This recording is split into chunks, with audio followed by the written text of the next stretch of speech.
On a ici ce circuit-là pour lequel on connaît les valeurs des résistances et de la force électromotrice E. Et on souhaite alors déterminer la valeur du courant I qui traverse cette résistance. Pour cela, on va rechercher un dipôle équivalent au dipôle qui est branché aux bornes de la résistance R0.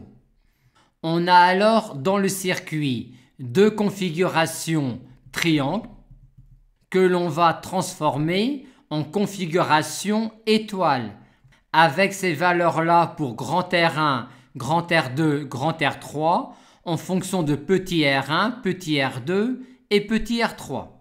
Ce dipôle-là entre ces deux points-là est alors équivalent à ce dipôle-là avec ces valeurs-là pour les résistances.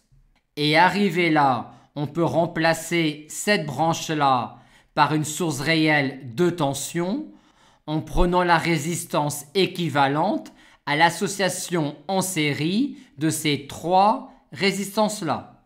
On peut de même, dans cette branche-là, n'avoir qu'une seule résistance.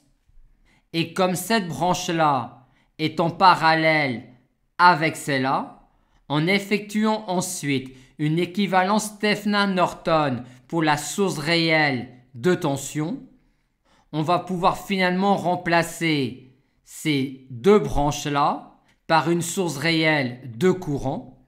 On aura alors un dipôle dans lequel on a d'abord une résistance, à laquelle on branche une source réelle de courant qui peut être transformée en une source réelle de tension, et à laquelle on branche une résistance. Et on aboutit ainsi finalement à un dipôle qui sera une source réelle de tension. Et une fois obtenu cela, on le branche aux bornes de notre résistance, ce qui nous permet facilement d'obtenir le courant I.